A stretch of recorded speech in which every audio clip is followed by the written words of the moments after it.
Hi friends, good evening all. Let us start the class today. Today in this class we shall going to discuss the previous year question paper from 2012 to 2016. Okay. Let us see the first question. Adding salt and sugar to food substances helps in preserving them for a longer duration. It is because excess salt and sugar. ಕನ್ನಡದಲ್ಲಿ ನೋಡೋದಾದರೆ ಆಹಾರ ಪದಾರ್ಥಗಳಿಗೆ ಉಪ್ಪು ಮತ್ತು ಸಕ್ಕರೆಯನ್ನು ಸೇರಿಸುವುದರಿಂದ ಅವುಗಳನ್ನು ದೀರ್ಘಕಾಲದವರೆಗೆ ಸಂರಕ್ಷಿಸಲು ಸಹಾಯ ಮಾಡುತ್ತದೆ. ಇದು ಹೆಚ್ಚುವರಿ ಉಪ್ಪು ಮತ್ತು ಸಕ್ಕರೆ ಕಾರಣ. Option 1 causes rupturing of microbial cells. ಸೂಕ್ಷ್ಮ ಜೀವಿಯ ಜೀವಕೋಶಗಳ ಛಿದ್ರಕ್ಕೆ ಕಾರಣ ಆಗುತ್ತೆ. Option 2 causes change in the shape of microbial cells. ಸೂಕ್ಷ್ಮ ಜೀವಿಯ ಜೀವಕೋಶಗಳ ಆಕಾರದಲ್ಲಿ ಬದಲಾವಣೆಯನ್ನು ಉಂಟು ಮಾಡುತ್ತದೆ. Option 3 remove water from food. ಆಹಾರದಿಂದ ನೀರನ್ನು ತೆಗೆದುಹಾಕು. Option 4 plasmolyse the microbial cells. ಸೂಕ್ಷ್ಮ ಜೀವಿಯ ಕೋಶಗಳನ್ನು ಪ್ಲಾಸ್ಮಲೈಸ್ ಮಾಡಿ. Let us understand the question. Adding salt and sugar to food substances. Salt ಮತ್ತು ಶುಗರ್ನ ಫುಡ್ ಸಬ್ಸ್ಟೆನ್ಸಸ್ಗೆ ಆ್ಯಡ್ ಮಾಡೋದ್ರಿಂದ ಏನು ಹೆಲ್ಪ್ ಆಗುತ್ತೆ ಅಂದರೆ ನಾವು ಫುಡ್ನ ಲಾಂಗರ್ ಡ್ಯೂರೇಷನ್ವರೆಗೂ ಪ್ರಿಸರ್ವ್ ಮಾಡ್ಬೋದು. ಇಟ್ ಈಸ್ ಬಿಕಾಸ್ ಅಲ್ಲಿ ಎಕ್ಸಸ್ ಆಫ್ ಸಾಲ್ಟ್ ಮತ್ತು ಶುಗರ್ ಇರೋದ್ರಿಂದ. ಹಾಗಾದರೆ ಸಾಲ್ಟ್ ಮತ್ತು ಶುಗರ್ ರೋಲ್ ಏನು ಅಂತ ನೋಡೋದಾದರೆ, when salt or sugar is added to a food. ಸಾಲ್ಟ್ ಮತ್ತು ಶುಗರ್ನ ಫುಡ್ಗೆ ಆ್ಯಡ್ ಮಾಡೋದ್ರಿಂದ they create a high concentration of solute outside the microbial cell. Microbial ಸೆಲ್ಲಲ್ಲಿ ಹೈ ಕಾನ್ಸಂಟ್ರೇಷನ್ ಆಫ್ ಸಾಲ್ಯೂಟ್ನ ಕ್ರಿಯೇಟ್ ಮಾಡುತ್ತೆ. This lead to difference in concentration between inside of the cell and surrounding ಮೀಡಿಯಾದಲ್ಲಿ ಡಿಫ್ರೆನ್ಸ್ನ create ಮಾಡುತ್ತೆ ಕಾನ್ಸಂಟ್ರೇಷನಲ್ಲಿ. Okay, ಹಾಗಾದರೆ osmosis ಅಂದರೆ ಏನು ಅಂದರೆ water from a region of lower concentration to the region of higher concentration through a process called osmosis ಅಂತ ಕರೀತಾರೆ. ಆದರೆ ಇಲ್ಲಿ ಏನಾಗುತ್ತೆ ಅಂದರೆ ರೀಜನ್ ಆಫ್ ಲೋವರ್ ಕಾನ್ಸಂಟ್ರೇಷನ್ ಅಂತ ಅಂದರೆ ಏನು, ಇನ್ಸೈಡ್ ದ ಮೈಕ್ರೋಬಿಯಲ್ ಸೆಲ್ಲಲ್ಲಿ. ರೀಜನ್ ಆಫ್ ಹೈಯರ್ ಕಾನ್ಸಂಟ್ರೇಷನ್ ಅಂದರೂ ಔಟ್ಸೈಡ್ ದ ಸೆಲ್ ಅಂದರೆ ಸರೌಂಡಿಂಗ್ ಎನ್ವೈರ್ನಮೆಂಟ್. ಓಕೆ, ನೆಕ್ಸ್ಟ್ ಏನಾಗುತ್ತೆ ಅಂತ ಅಂದರೆ ಆ ಸೆಲ್ ಏನಿದೆ, water leaves the microbial cell. Water microbial ಸೆಲ್ನ ಲೀವ್ಸ್ ಮಾಡಿದಾಗ ಅಂದರೆ ಎಕ್ಸಿಟ್ ಆದಾಗ ಏನಾಗುತ್ತೆ, they undergo process called plasmolysis ಆಗುತ್ತೆ. ವೇ ದ ಸೆಲ್ ಶ್ರಿಂಕ್ ಆಗುತ್ತೆ due to the loss of water. Cell ಒಳಗಡೆಯಿಂದ ವಾಟರು ಹೊರಗಡೆ ಬಂದಾಗ ಏನಾಗುತ್ತೆ ಅಂದರೆ ಲಾಸ್ ಆಫ್ ವಾಟರ್ ಆಗಿ ಪ್ಲಾಸ್ಮಾ ಮೆಂಬ್ರೇನ್ ಏನಾಗುತ್ತೆ, ಶ್ರಿಂಕ್ ಆಗುತ್ತೆ. This partial dehydration of the cell inhibit the growth and reproduction. ಈ ಥರ ಪಾರ್ಷಿಯಲ್ ಆಗಿ ಡಿಹೈಡ್ರೇಷನ್ ಆಗುತ್ತೆ, ಸ್ವಲ್ಪ ಮಟ್ಟಿಗೆ ಡಿಹೈಡ್ರೇಷನ್ ಆಗೋದ್ರಿಂದ ಸೆಲ್ ಏನಾಗುತ್ತೆ, ಇನ್ಹಿಬಿಟ್ ದ ಗ್ರೋತ್ನ ಸ್ಟಾಪ್ ಮಾಡುತ್ತೆ ಆ್ಯಂಡ್ ರಿಪ್ರೊಡಕ್ಷನ್ನ ಸ್ಟಾಪ್ ಮಾಡುತ್ತೆ. So therefore the correct answer is that adding salt and sugar causes plasmolysis of microbial cell which helps in preserving food for longer duration. Okay. Let us see the second question. The minerals that are required in the right amount for proper functioning of muscles are.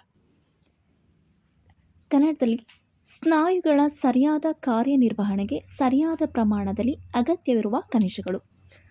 Option 1 iron and iodine. ಕಬ್ಬಿಣ ಮತ್ತು iodine. Option 2 iron and calcium. ಕಬ್ಬಿಣ ಮತ್ತು calcium. Option 3 sodium and potassium. Option 4 iodine and fluorine. Okay, let us understand the question. ಯಾವ ಒಂದು minerals muscles proper functioning ಮಾಡೋದಕ್ಕೆ ನೀಡಿದೆ ಅಂತ ಕೇಳಿದ್ದಾರೆ. Correct answer is sodium and potassium.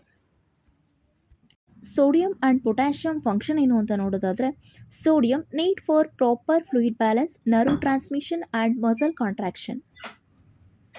Needed for proper fluid balance ಅಂತ ಅಂದರೆ the amount of water that you take in should equal to the amount of you loss. ಅಂದರೆ ನಾವು ಎಷ್ಟು amount of ವಾಟರ್ನ consume ಮಾಡ್ತೀವಿ ಅದು ಯಾವುದಕ್ಕೆ ಈಕ್ವಲ್ ಆಗಿರುತ್ತೆ, ಎಷ್ಟು ಅಮೌಂಟ್ ಆಫ್ ವಾಟರ್ ಲಾಸ್ ಆಗುತ್ತೆ, ಸೊ ಅದಕ್ಕೆ ಈಕ್ವಲ್ ಆಗಿರುತ್ತೆ. ಸೊ ಅದನ್ನು ಕಂಟ್ರೋಲ್ ಮಾಡೋ, ಬ್ಯಾಲೆನ್ಸ್ ಮಾಡೋ ಕೆಲಸನ ಯಾವ್ದು ಮಾಡುತ್ತೆ ಅಂದರೆ ಪೊಟ್ಯಾಷಿಯಂ ಮತ್ತು ಸೋಡಿಯಂ ಮಾಡುತ್ತೆ. ಓಕೆ, ನರ್ವ್ ಟ್ರಾನ್ಸ್ಮಿಷನ್ ಅಂದರೆ ಏನು ಅಂದರೆ ಕೆಮಿಕಲ್ ಮೆಸೆಂಜರ್ಸ್ ಇರುತ್ತೆ that your body cannot function without. ಅದಿಲ್ಲ ಅಂದರೆ ನಮ್ಮ ಬಾಡಿ ಕೆಲಸನೇ ಮಾಡಲ್ಲ. That job is to carry chemical signals, ಅಂದರೆ ಮೆಸೇಜ್ನ ಕೊಡುವಂಥದ್ದು from one neuron to next targeted ಸೆಲ್ಗೆ ಮೆಸೇಜ್ನ ಕೊಡುವಂಥದ್ದು. ಸೊ ಅದಕ್ಕೆ ಏನಂತಾರೆ, ನರ್ವ್ ಟ್ರಾನ್ಸ್ಮಿಷನ್ ಅಂತ ಕರೀತಾರೆ.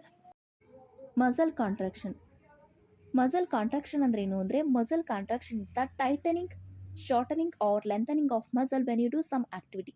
ನಾವೊಂದು ಆ್ಯಕ್ಟಿವಿಟಿನ ಮಾಡಿದಾಗ ಅಥವಾ ಏನಾದರೂ ಒಂದು ಕೆಲಸ ಮಾಡ್ತಿದ್ದಾಗ ನಮ್ಮ ಮಸಲ್ಸಲ್ಲಿ ಟೈಟನ್ ಆಗುತ್ತೆ ಅಥವಾ ಶಾರ್ಟನಿಂಗ್ ಆಗುತ್ತೆ, ಲೆಂಥನಿಂಗ್ ಆಗುತ್ತೆ. ಸೊ ಇದು ಯಾವುದರ ಕಾರಣದಿಂದ ಅಂತ ಅಂದರೆ ಸೋಡಿಯಂ ಆ್ಯಂಡ್ ಪೊಟ್ಯಾಷಿಯಮಿಂದ. Okay. Let us see the third question. The dietary fibres are. ಕನ್ನಡದಲ್ಲಿ ಆಹಾರದ ಫೈಬರ್ಗಳು. Option 1 made up of proteins, ಪ್ರೋಟೀನ್ಗಳಿಂದ ರಚಿಸಲಾಗಿದೆ. Option 2 also called roughages. Option 2 ಏನಂತ ಕರೀತಾರೆ? ರಫೇಜಸ್ ಅಂತ ಕರೀತಾರೆ. Option 3 made up of cellulose and protein, cellulose ಮತ್ತು ಪ್ರೋಟೀನ್ಗಳಿಂದ ಮಾಡಲ್ಪಟ್ಟಿದೆ. Option 4 made up of collagen fibres, ಅಂದರೆ ಕೊಲಾಜನ್ನಿಂದ ಮಾಡಲ್ಪಟ್ಟಿದೆ. Correct answer is also called as ರಫೇಜಸ್. Dietary fibres are also called roughages. Roughages ಅಂದರೆ ಕನ್ನಡದಲ್ಲಿ ನಾರು ಪದಾರ್ಥಗಳು ಅಂತ ಕರೀತಾರೆ. ರಫೇಜಸ್ ಅಂದ್ರೆ ಏನು ಅಂತ ನೋಡೋಣ. Dietary fibre are also called as roughages ಅಂತ ಕರೀತಾರೆ, ಅಂದರೆ ನಾರು ಪದಾರ್ಥಗಳು ಅಂತ. Roughages does not provide any nutrient to our body, ನಮ್ಮ ಬಾಡಿಗೆ ಯಾವುದೇ ಒಂದು ನ್ಯೂಟ್ರಿಯೆಂಟ್ಸ್ನ ಪ್ರೊವೈಡ್ ಮಾಡಲ್ಲ. But is an essential component our food and adds to its bulk. ಆದರೆ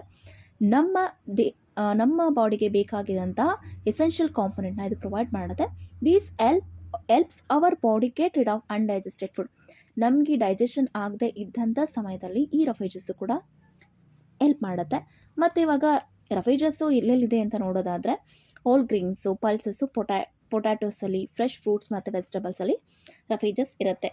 ಹಾಗಾದರೆ ಏನು ಅಂತ ಅಂದರೆ ನಮ್ಮದು balanced diet provide all nutrients that our body needs. Balanced diet ಅಂದರೆ ಎಲ್ಲ ನ್ಯೂಟ್ರಿಯೆಂಟ್ಸ್ ನಮಗೆ ಬೇಕು in the right quantity along with a adequate amount of roughages and water. ಅಂದರೆ ಬ್ಯಾಲೆನ್ಸ್ಡ್ ಡಯಟಲ್ಲಿ ಎಲ್ಲ ನ್ಯೂಟ್ರಿಯೆಂಟ್ಸು ಇರೋದ್ರ ಜೊತೆಗೆ ಅಡಿಕ್ವೇಟ್ ಅಮೌಂಟ್ ಆಫ್ ರಫೇಜಸ್ಸು ಇರಬೇಕು, ವಾಟರು ಇರಬೇಕು. ಆವಾಗಲೇ ಒಂದು ಬ್ಯಾಲೆನ್ಸ್ಡ್ ಡಯಟ್ ಅಂತ ಕರೀತಾರೆ. Okay, let us see the fourth question. Washing the rice many times using a large amount of water before cooking leads to. In ಕನ್ನಡದಲ್ಲಿ ಅಡುಗೆ ಮಾಡುವ ಮೊದಲು ದೊಡ್ಡ ಪ್ರಮಾಣದ ನೀರನ್ನು ಬಳಸಿ ಅಕ್ಕಿಯನ್ನು ಹಲವು ಬಾರಿ ತೊಳೆಯುವುದು ಕಾರಣವಾಗುತ್ತದೆ. Option A loss of vitamin E, ಅಂದರೆ ವಿಟಮಿನ್ ಇ ನಷ್ಟ ಆಗೋದು. Option B loss of vitamin B ನಷ್ಟ ಆಗೋದು. Option 3 loss of the water soluble carbohydrates, ಅಂದರೆ ನೀರಿನಲ್ಲಿ ಕರಗುವ ಕಾರ್ಬೋಹೈಡ್ರೇಟ್ಗಳ ನಷ್ಟ. Option 4 loss of the surface protein, ಅಂದರೆ ಮೇಲ್ಮೈ ಪ್ರೋಟೀನ್ ನಷ್ಟ. Okay, let us understand the question. Washing the rice many times using a large amount of water before cooking leads. ನಾವು ಏನು ಮಾಡ್ತೀವಿ ಅಂದರೆ ಅಡುಗೆ ಮಾಡೋಕ್ಕಿಂತ ಮುಂಚೆ ಅಕ್ಕಿನ ತೊಳೆದು ಒಂದು 2-3 ಸಲ ನೀರಲ್ಲಿ ತೊಳೆದು ವಾಶ್ ಮಾಡಿ ಆಮೇಲೆ ಅದನ್ನು ಅನ್ನ ಮಾಡೋಕ್ಕೆ ಬಳಸ್ತೀವಿ. ಸೊ ಈ ರೀತಿ ನಾವು ಅಕ್ಕಿನ ವಾಶ್ ಮಾಡೋದ್ರಿಂದ ಏನಾಗುತ್ತೆ ಅಂತ ಅಂದರೆ ಅದರಲ್ಲಿ ಇರುವಂಥ ವಿಟಮಿನ್ನು ಲಾಸ್ ಆಗುತ್ತೆ. ಯಾವ ವಿಟಮಿನ್ ಲಾಸ್ ಆಗುತ್ತೆ ಅಂತ ಕೇಳ್ತಾ ಇದ್ದಾರೆ. Loss of vitamin B.